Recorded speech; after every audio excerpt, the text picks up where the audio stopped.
Okay. So, Sage, I'm gonna pass it to you, and you can give us your thoughts on the video game Harold Halibut. So Harold Halibut is a game I've been keeping an eye on for it, it seems like 14 years. Since I was in like high school, I've been seeing little ideas or elements of this thing, almost a little more than a decade going back. And this game is set on a spaceship, a colony ship that had been sent out as the Earth had been collapsing due to changes in the climate. So they sent out this big colony ship to try and find a new world. Unfortunately, it crashes, and we pick up like 2 or 3 generations later. It's just been under the ocean on an alien world. This just small city.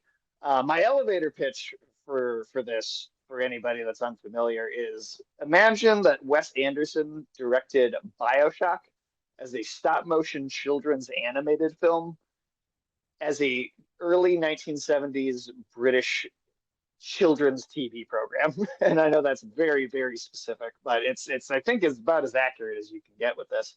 Um, you have something here that's interesting.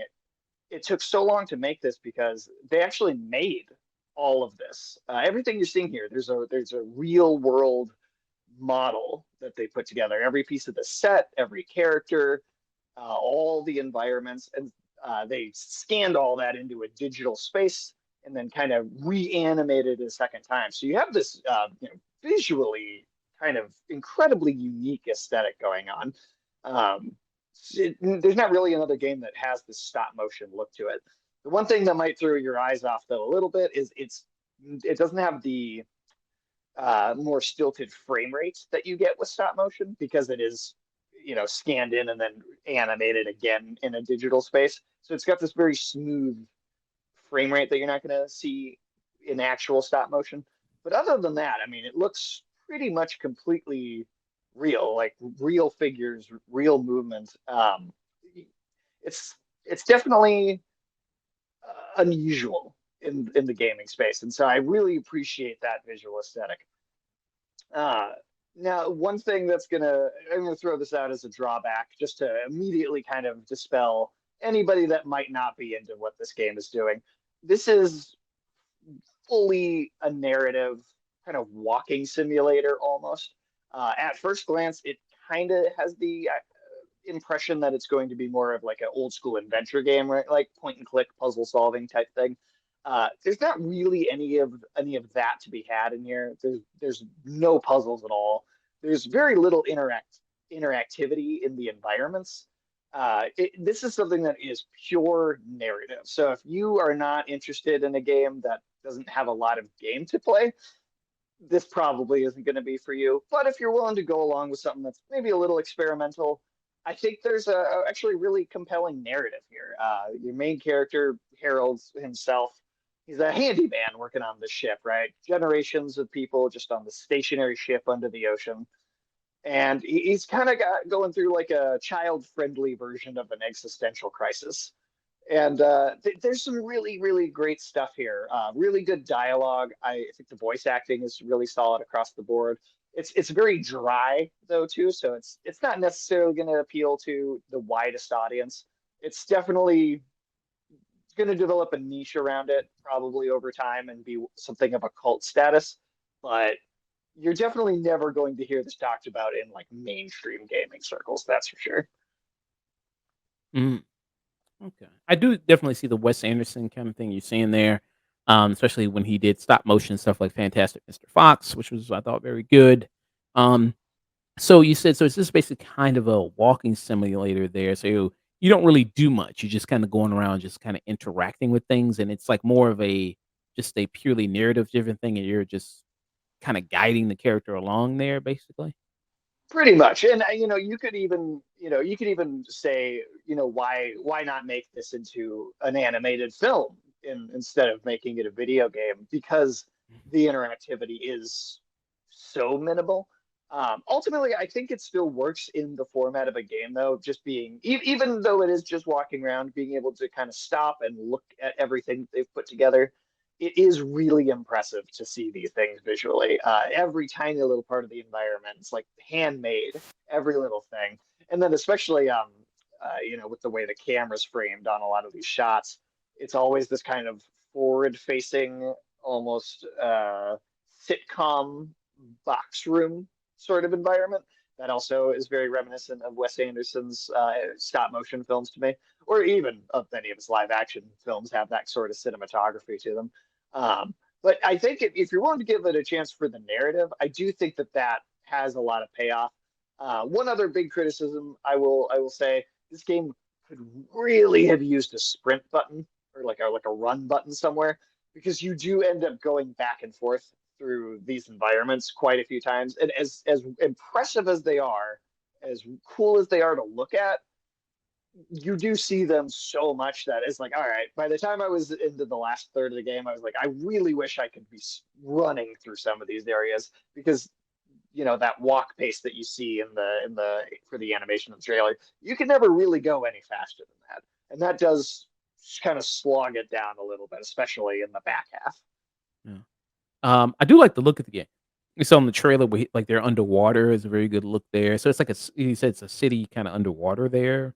Yeah, it was meant to be a spaceship that was sent out to find a new world for humans to live on, and but it crashed into a ocean world, and they've basically it's basically just been retrofitted into the city that's been there for a couple generations, just underwater. They've been trying to get it to launch again, trying to figure out how they might be able to restart it, but it's these characters are people who have been there for their entire lives, living underwater in this city. Like it is almost like a Wes Anderson's Bioshock.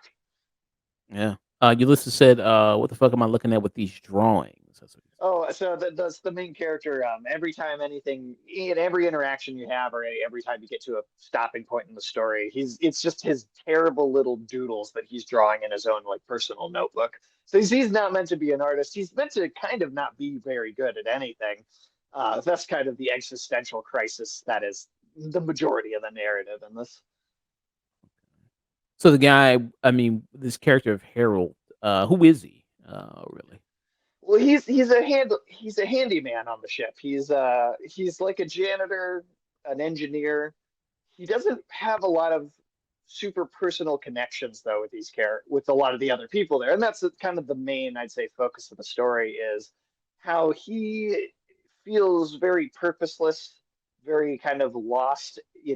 Living in this. Many other stories have done things like this. You're in a characters in a maybe a small town that they want to get out from, or they spent their whole life around their family and they want to kind of explore and find something new.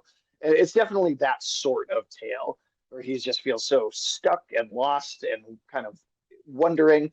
He's almost a blank slate in some ways, where he's not great at all that many things or really anything. Other characters give him tasks to go do or to go handle things, but you can tell he's not particularly respected. Right? He is like a janitor status in this little society.